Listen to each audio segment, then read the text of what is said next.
coming at you again from the Cave of Light, just because the camera quality is a lot better from here.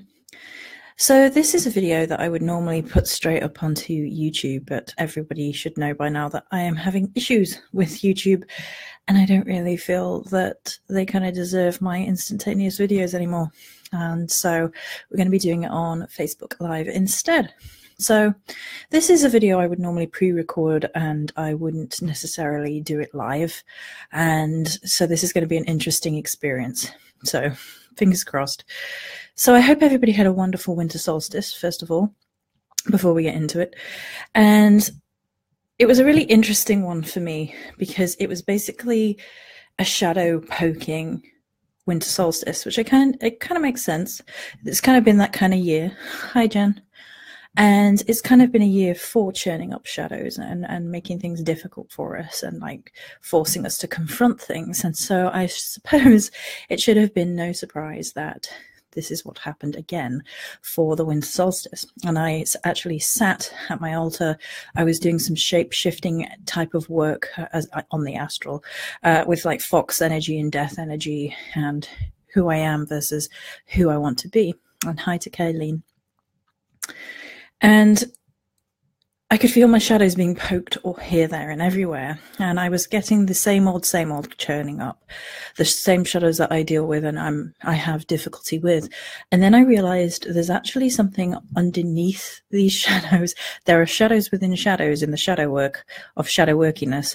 And I realized there was this other underlying shadow of recognition that was coming into why I was struggling so much with these particular issues. And I'm going to actually share some bits and pieces from growing up and my past that have actually fed into this when I was sat and thinking about it. But it's actually shadows of recognition.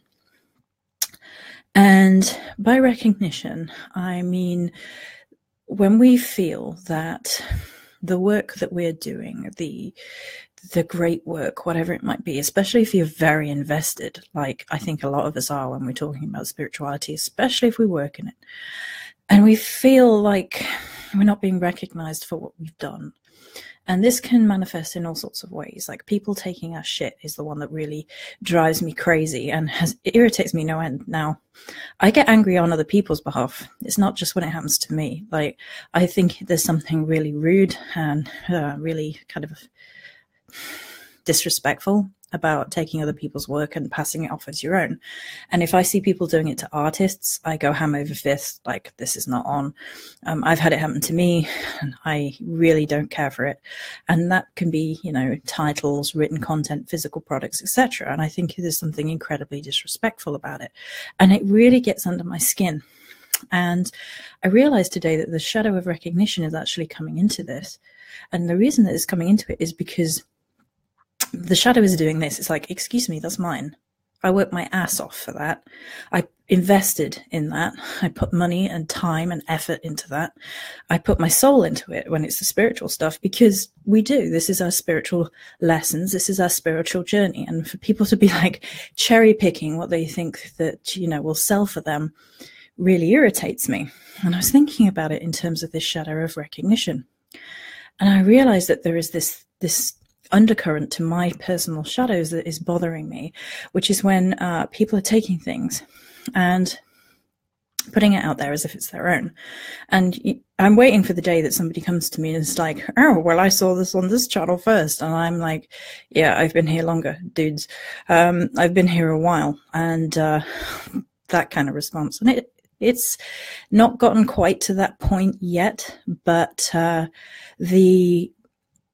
oh, Kayleen, I'm sorry. That's awful.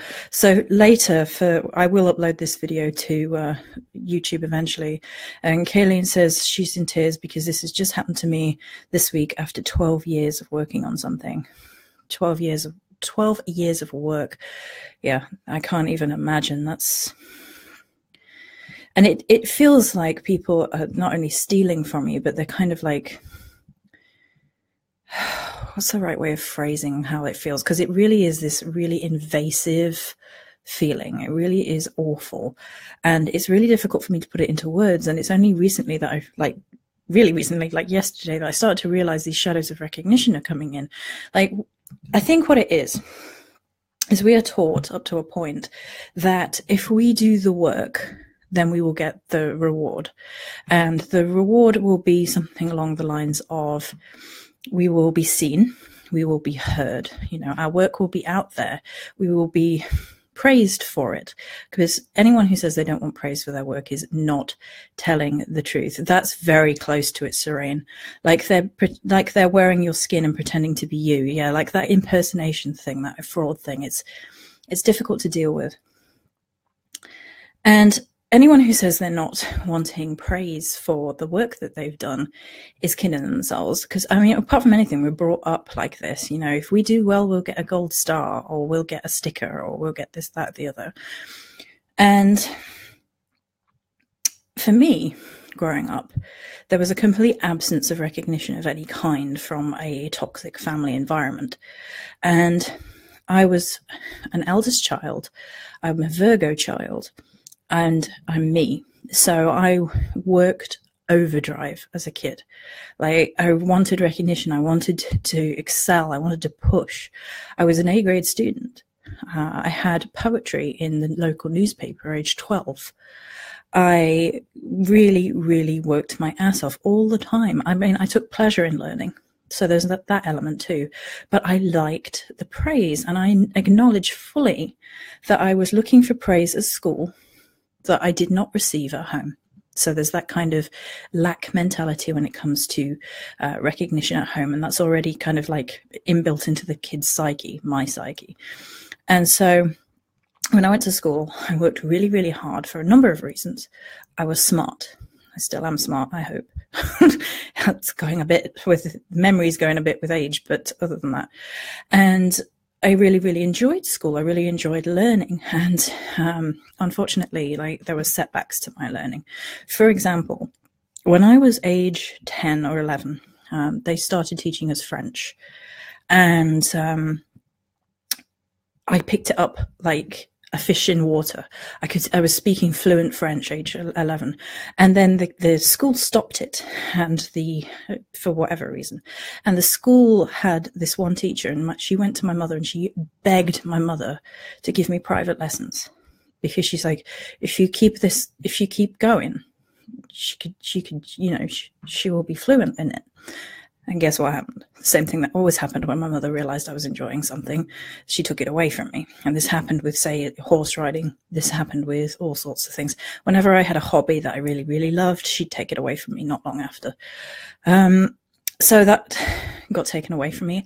I did pick up French and German again later, but by that point, it wasn't as easily absorbed into the mind as it was aged 11. I think it must have been earlier than 11.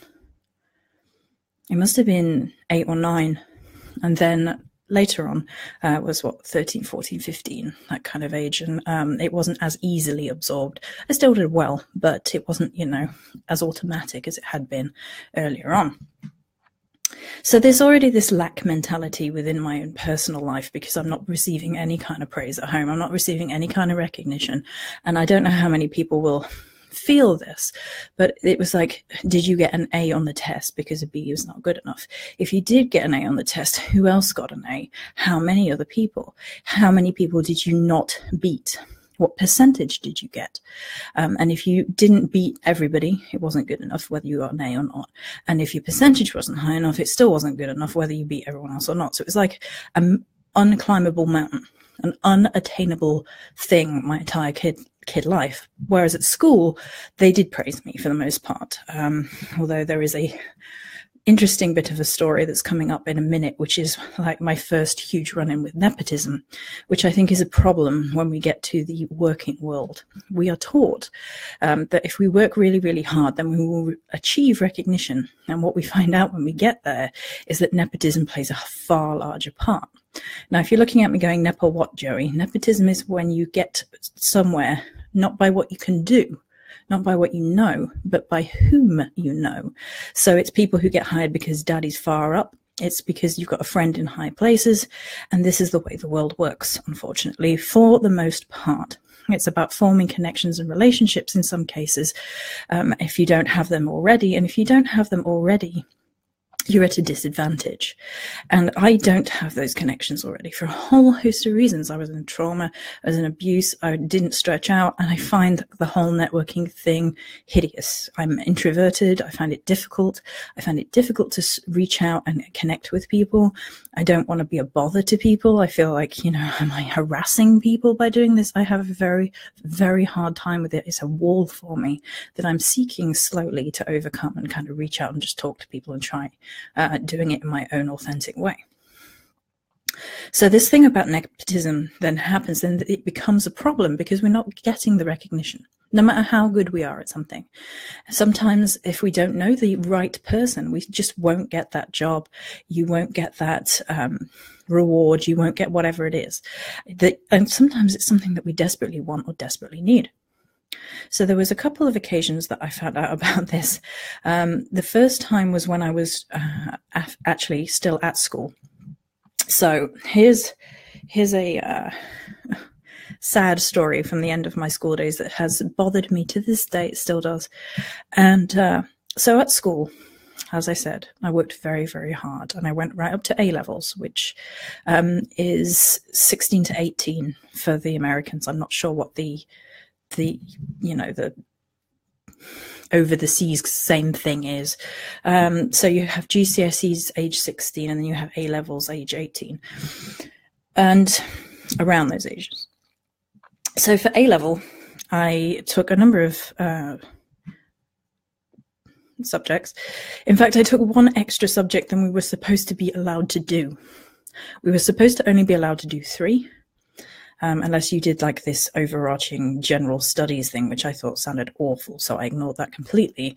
And I refused to give up until they let me take 4. Now, the head of the 6th form was like, you can't do it, you'll fail, blah, blah, blah. Top bloke, not at all. And I was like, no, I won't. I will pass all of it. Thank you very much. And not only did I pass all of it, I got 3 A's and a B.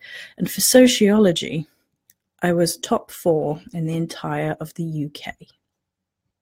The entire UK for sociology. It was something like 600,000 people, and I was top 4 with my grade. And the end of year awards come up, and everyone is picked to receive an award. And all the other teachers had assumed that I would receive the sociology reward, and so did not put me forward for theirs, particularly the English teacher, who would have given me the English award because that's the subject I took extra, because I loved it so much.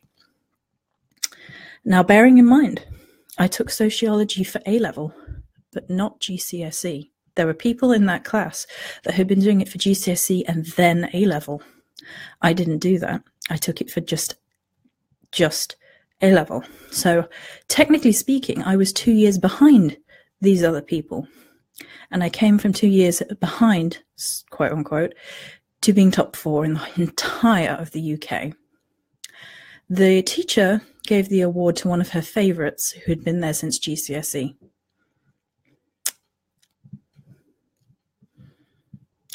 I can't tell you how pissed off I was.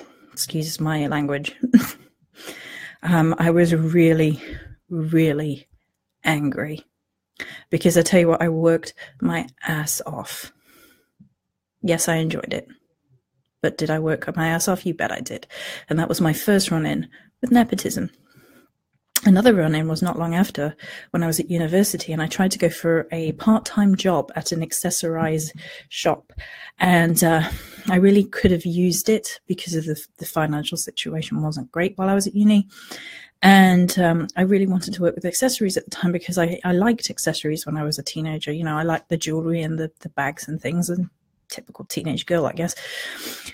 And I went in, I was chatting to the woman, and she was friendly, and she was like, oh, I think you could really fit in here, blah, blah, blah. And I was like, great, and left my resume and walked away. And as I was walking away, the manager went up to her, and I heard her because my hearing is crazy. And she was like, what the hell do you think you're doing? I have a friend who's getting that spot. And I turned around and I looked her dead in the eye and walked out because, hashtag Virgo. But these are all examples of things that have happened to me to teach me about nepotism, and it's not a pleasant lesson. And it's not an enjoyable lesson. I really don't like it. And unfortunately, this is how the world is, and it's how the pagan community is. It's who you get in with that will boost a lot of the time, not all of the time, but a lot of the time. It's who you're friendly with that will boost your numbers and boost your views and boost your worth as a store and all the rest of it. And that drives me crazy, because I'm like, well, I would much rather you were coming to me because you know that I can do what I promised. You know that my products are top notch. You know that my advice is meant. You know that my heart is in it. And I ran into this within one of the Morganic communities. One of the Morganic community's women decided she didn't like me. I've never spoken to this woman. She slanders my name to this day, and she puts out content which she claims is from the Morrigan herself, slandering me, passively aggressively, of course. And I'm like, I saw this thing, I nearly did a whole video on this today, but I saw this chat this morning, which was like a guy he was talking about God, and he was like, God doesn't love America, you love America. God doesn't hate gays, you hate gays. Stop using God as an excuse for your opinions and beliefs. And that's exactly what's going on in the pagan community to an extent as well. Claire says, do you have the right school tie? Yeah, I feel it. So all of this was churning through my mind when I was dealing with shadow work, because I was realizing that there's an element of the shadow of recognition that's coming into my feelings of being unseen, my feelings of not being recognized, my feelings of working my ass off and not getting the recognition, the numbers, whatever. And some people are like, well, what should it matter? Why should it matter if you get, recognition, numbers and things? And I'm like, because this is my job. And more than that, it's my passion.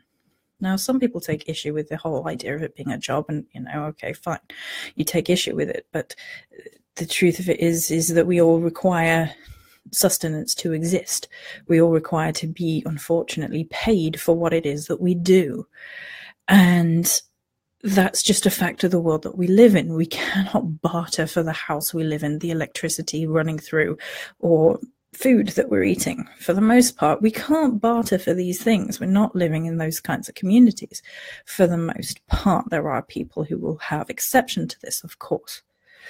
And so I realized this winter solstice, when everything was dark and then shadows were at the fore of my mind, that the shadow of recognition is a really difficult thing to struggle with. Because how do you deal with the shadow that has made you feel inadequate, has made you feel small, has made you feel unworthy because you are not receiving recognition? Now, the first thing we have to realize is that outward recognition is it's a drug. We can get quite high on the recognition of other people. And we're encouraged to do this. We're living in the land of social media, where likes are tallied, where YouTube puts videos forward that get more views to get more revenue and all the rest of it. It doesn't really matter if you put out the best content if no one's seeing it.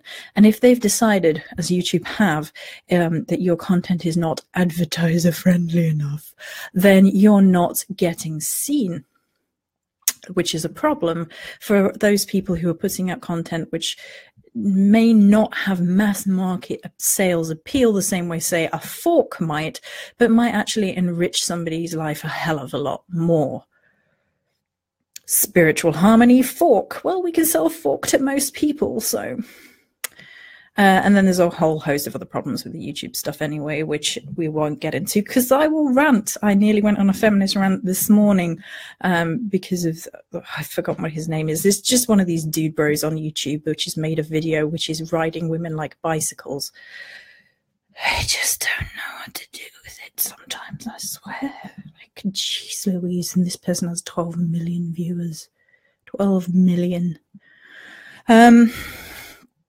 So the first thing is that realizing that we are encouraged to be addicted to social media and the recognition from outside of the self. And unless we get on board with our own damn self, we're never going to be okay. And that, ladies and gentlemen, is a work in progress. That is something hard to do, to be okay with yourself. And I think the thing that we should realize is that it's not going to be a steady process. Sometimes we're going to be okay with who we are. Sometimes we're going to be fucking proud of who we are. And sometimes we're not going to like ourselves very much. And that's perfectly healthy if we know how to deal with each stage. So when we're not happy with ourselves, rather than comparing and contrasting, we have to look about, what can we do? What can we change? What can we shift? Why are we feeling inadequate? Why are we feeling jealous? And if we're not getting enough of something, how can we chase that something? How can we be bigger? How can we take up our space? Because it really is about, rather than shrinking, which is easy to do, introverts unite, we have to take up the space instead. We have to be like, you know what? We have to go big. We have to go bigger. We have to expand. We have to keep talking. And this is a really difficult thing to do. It's really hard. And especially when we're in that mindset of we're like, I feel inadequate and I feel like I'm not getting the recognition, and somebody's taking my shit and they're getting more recognition than me, and it's driving me to the point of distraction and I don't know what to do. Now, when people are taking from you, the only thing that really helps me whatsoever is to be like, no matter what they do, they will always be on the back burner, and eventually some people will notice. Because when people notice that this person is copying your style, the way that you talk, the way that you sing in videos, I've had that. Like, this is crazy when people are like emulating the things that you do that make you in videos. It's like, what?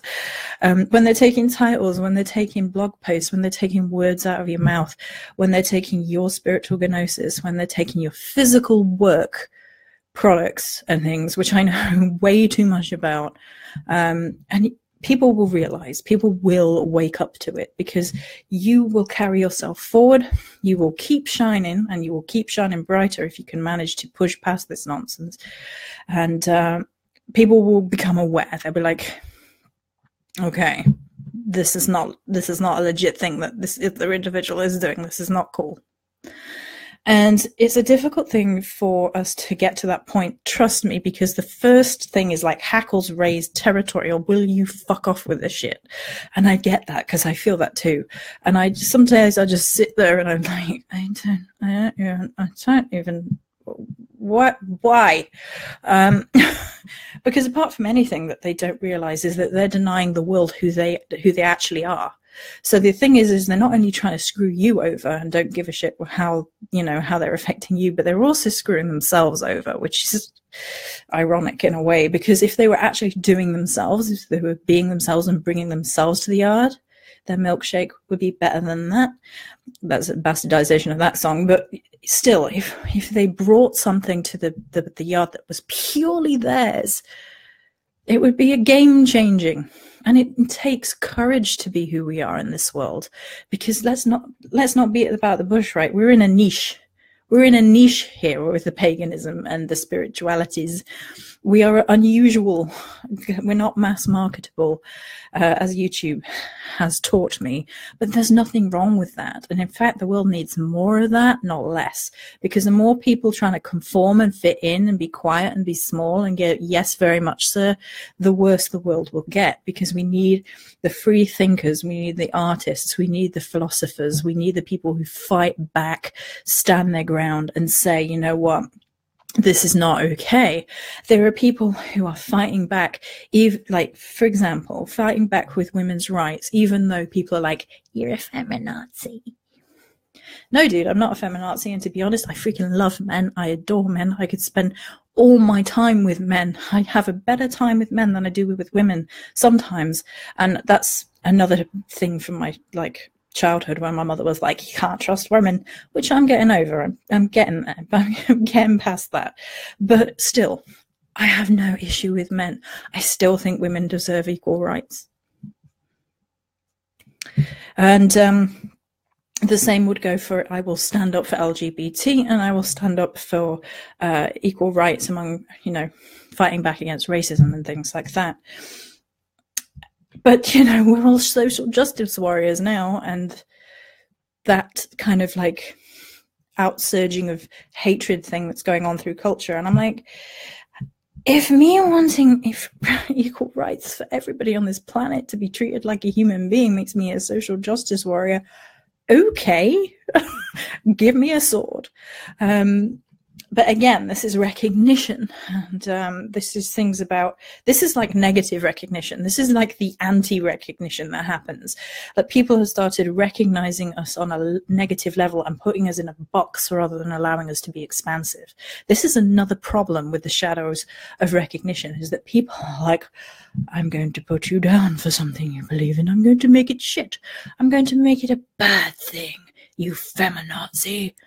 And I'm like, dude, come on. Just come on. We have YouTubers making videos of riding women like bicycles, where they literally make a women bicycle out of different women, and that you're okay with that. Really? Come on.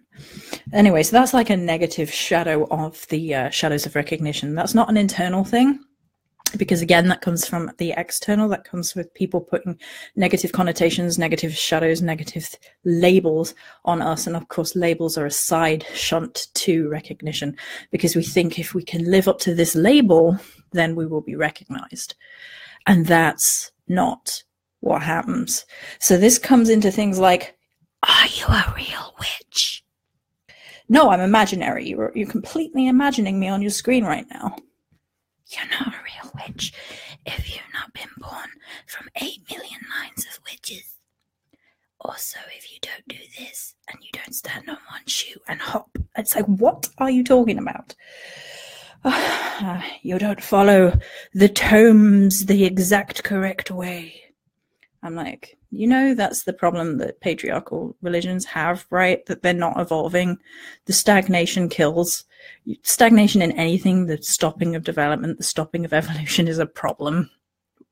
I don't understand people like, if you don't practice this way, it's like, dudes, come on. Like, if we don't evolve, we die. That's like basic, I don't know, basic evolution 101. If we don't adapt to our environment, we die. However, people do love their labels, and labels are there because people want recognition. I want to be the best witch. And if I have these titles, then people will recognize me as the best witch I can be. I struggle because I don't have like doctorates of witchology. And it sounds ridiculous, doesn't it? Like, if you, like, I have a degree, but I don't have like a master's in herbalism, or I don't have like a master's in, I don't know, counseling, spiritual counseling and things. And I've seriously sat there thinking about whether or not I should get them to legitimize myself. And let's just think about this for a minute. A piece of paper that someone else gives you will legitimize my practice because of this recognition thing. And I was thinking about this, like, I've spent all these years doing this. I research, I spend the time, I spend the work, and then like a piece of paper is going to make me more legitimate than I am already. Shadows of recognition again. Do I really think that that's going to change my life? Probably not. The people who have come to me for spell work, the people who've come to me for physical items to help their spell work, and they've had it work, the people who've come to me and been like, I watched your videos and it saved my life, literally. I've had people that I've helped to get pregnant, not obviously me, because come here, darling. But, through magic and things, I've helped people out like this, and I know that it works. So this recognition thing is a really weird perception-based problem in society that just keeps going and doesn't stop. And the recognition thing can be taken away from us in an instant, and people are trying all the damn time. Your trolls will try like nobody's business to make out that you're not legitimate, that you're not authentic, and they think that them trying to do this is going to take away from you. And the only way that people can take away from you is if you let them, because ultimately the person in complete control of who you are is you. And that's what I'm talking about taking up your space, that when people come after you for things, you got to get bigger. Like, you're going to come after me and tell me I'm inauthentic and I shouldn't talk about the Morrigan. Here's 3 Morrigan videos. Boom, boom, boom. I did that last year. And the reason for it is because I'm not going to apologize for my spirituality, and neither should you. But also we have to work through this idea that we are better if we are recognized. It's a hard line, especially for those of us in the public life, especially for those of us who are making a living doing this and following our passions doing this. It's a very difficult thing because we need to be recognized on some levels. We need to reach people. We need to be seen as a voice to go to in the community, as someone who will help, who will be of service. And we can know, like, deep in our hearts and souls that we are those people. Like, I know that if you come to me, you'll get my best work. I'm not going to let you down. I'm going to do my absolute best for you. Life sometimes is a problem and gets in the way a bit, sure, but 99% of the time I'm going to do everything I can to help. I don't turn people away, and yet I swear people think I'm a dragon to approach, because people do not approach me most of the time. And I don't know why that is. I don't know if if I come across as unfriendly or something, possibly, not sure, maybe. You know, maybe it's the knowledge thing. People like, you got all this knowledge, and if I approach you, I'm going to look stupid or something. Again, that's shadows of recognition, dude. Don't worry about me recognizing you. Come chat, you know, all good stuff. So I think that's probably a good place to kind of wind down. We're out at the 30-minute mark, which is about right for one of my longer talky videos. Not according to YouTube. You shouldn't go over 20 minutes. I'm like, whatever. I'm going to talk until I'm done. So I hope you guys enjoyed this video. I hope you found it helpful. I know that there's a lot of people who are struggling with this right now, including me, because I'm like, ugh. And it's very, very difficult to kind of overcome that. It's really, really difficult to get to a place where you're just feeding your own self rather than feeding the fear of what other people think. And it's a really difficult shadow to deal with, and it's a really difficult shadow to pin down. But that's what it is. So we can all do this, though. We can all do this. One step at a time, one rejection of recognition shadows at a time, I think is the best way to do it. It's to make the conscious decision to be brighter, shine on, and keep fucking rocking it, basically. So that's it for this particular video. Stay fluxy, my darlings, and I hope if you are having some sort of Christmas celebration that you have a good time. I know it's a difficult time of year. It's a difficult time for me too, so you probably hear at least one more of these kind of videos before the holiday seasons are kaput for the year 2017. So yeah, so I hope you enjoyed this video. I hope some of you will and consider joining me next year for 2018's year of sanctuary. We're going to be building a sanctuary for people, literally with twigs. No, not really. It's going to be a spiritual one, but it's going to be trees. We're going to have books coming out. We're going to have all sorts to build sanctuary to help us heal, help us feel connected, and help us feel community in a world which is increasingly becoming about borders. So that's it for this particular video. Much love, and stay fluxy.